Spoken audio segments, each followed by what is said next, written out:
دو سوالات کیے جائیں گے اور سب سے پہلے دو نعمتوں کے بارے میں سوال کیے جائیں گے. پہلا سوال یہ ہوگا ہم نے تمہیں صحت و تندرستی عطا کی تھی, تم نے اسے کہاں کھپایا.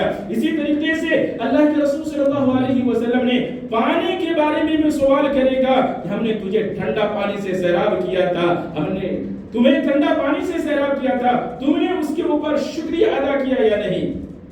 میرے بھائیو غور کرنے کا مقام ہے. اللہ کے رسول صلی اللہ علیہ وسلم بیان کرتے ہیں قیامت کا دن جو ہوگا یہ پیشی کا دن بھی ہوگا, یہ حساب کا دن بھی ہوگا, اور یہ سوال و جواب کا بھی دن ہوگا. اللہ کے نبی صلی اللہ علیہ وسلم سے حضرت ابو برزہ اسلمی رضی اللہ تعالیٰ عنہ روایت کرتے ہیں, وہ کہتے ہیں نبی کریم صلی اللہ علیہ وسلم نے فرمایا کہ قیامت کے دن سب سے پہلے 5 سوالات کیے جائیں گے, اور جب تک کہ ان 5 سوالات کے جواب نہیں دے دیں گے آپ کا قدم جو ہے ان کے پاس سے ٹکس پکس نہیں ہو سکتے ہیں, رب العالمین کے پاس سے ہل نہیں سکتے ہیں, آپ اپنی جگہ سے ہل نہیں سکتے ہیں.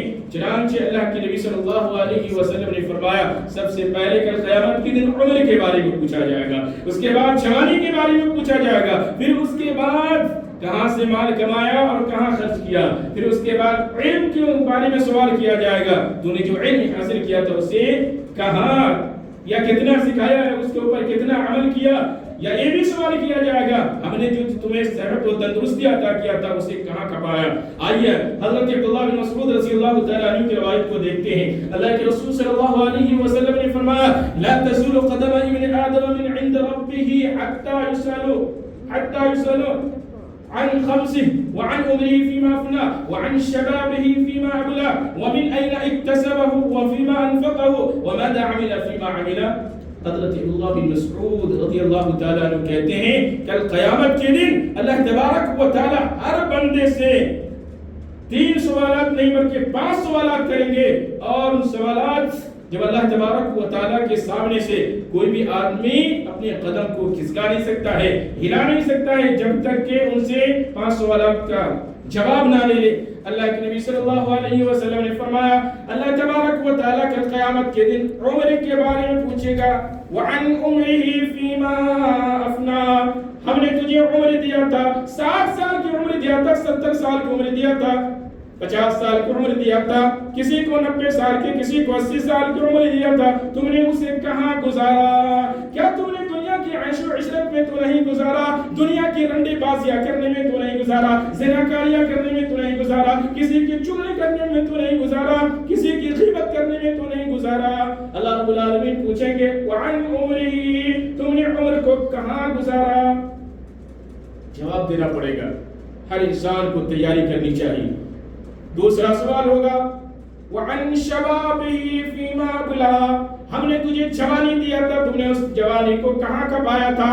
اللہ رب العالمین پوچھیں گے کیا تم نے اپنی جوانی کو میری عبادت میں لگایا تھا یا نہیں. وشاب نشأ في عبادة الله, کیا تو نے میری عبادت میں کھپایا تھا نہیں یا گزارا تھا یا نہیں. اللہ رب العالمین دوسرا سوال کرے گا جوانی کے بارے میں. نوجوانوں سن لو, کل قیامت کے دن تمہاری پکڑ ہوگی اگر تم نے اپنی جوانی کو منمانی چیزوں میں گزارا ہوگا, لہو لعب کی چیزوں میں گزارا ہوگا, دیگر برائیوں کی چیزوں میں گزارا ہوگا, لعن بازی کرنے میں گزارا ہوگا. کل قیامت کے دن اس جوانی کے بارے میں اللہ کو جواب دینا پڑے گا. اپنی جوانی کی تیاری کر لو, اس سوال کا جواب پہلے سے تیار کر لو. وعن شبابه فيما أبلى, اللہ رب العالمین پوچھے گا کہ تم نے جوانی کو کہاں کھپایا. تیسرا سوال ہوگا ومن أين اكتسبه وفيما أنفقه, تو نے جو مال کمایا تھا حلال طریقے سے کمایا یا حرام طریقے سے. اگر حلال طریقے سے کمائے تو کہاں خرچ کیا, وفیما انفقه کہاں خرچ کیا. اللہ رب العالمین اس سے سوال کا جواب پوچھیں گے کیا تو نے مال جو کمایا تھا بیواؤں کے اوپر خرچ کیا یا نہیں, مسکینوں کے اوپر خرچ کیا یا نہیں, یتیموں کے اوپر خرچ کیا یا نہیں, فی سبیل اللہ میں خرچ کیا یا نہیں. اللہ تبارک و تعالیٰ کے جو بھی راستے تھے کیا تم نے ان راستوں کے اندر خرچ کیا یا نہیں. کیا اسی طریقے سے دینی راستوں میں خرچ کیا یعنی مدارس کے اندر, مکاتب کے اندر اور اسکولوں, اسلامی اسکولوں کے اندر تم نے خرچ خرچ کیا یا نہیں؟ میرے بھائیوں، اللہ رب العالمین اس سے پوچھیں گے کہ تم نے جو حلال کمایا تھا اس حلال مال کو کہاں خرچ کیا تھا؟ اگر حرام کمایا تھا تو حرام کیوں کمایا تھا؟ کیا وجہ تھی؟ تمہارے پاس کیا پریشانیاں تھی؟ کیا تم حلال نہیں کما سکتے تھے؟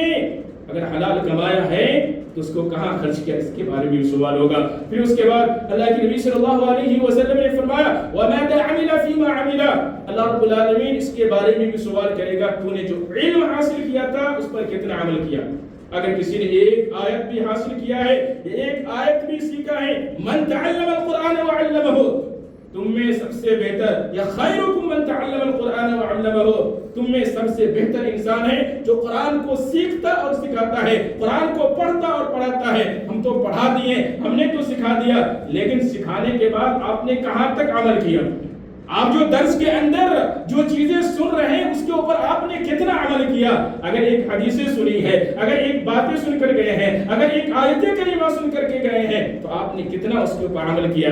صرف سن لیے، ایک کان سے سنیے دوسرے کان سے نکال دیے۔ ابھی جمعہ کا خطبہ ہو رہا ہے، کتنے ایسے حضرات ہوں گے جو جمعہ کے خطبے کے بعد یہیں تک دین کی باتیں رہ جائیں گی، باہر جانے کے بعد وہی رویہ اختیار کریں گے، وہی عشرت کی زندگی گزاریں گے، ذرہ برابر بھی اس کے اندر اللہ رب العالمین کا خوف پیدا نہیں ہوتا ہے، اللہ رب العالمین کا ڈر پیدا نہیں ہوتا ہے۔ میرے بھائیوں، مساجد کے اندر بھی اللہ کا ڈر پیدا کرے، باہر میں بھی، بازاروں میں بھی، سڑکوں پر بھی، گھروں پر بھی، ہر جگہ اللہ رب العالمین کی ڈر پیدا کرے۔ اللہ رب العالمین نے کیا فرمایا؟ اللہ کے نبی صلی اللہ علیہ وسلم نے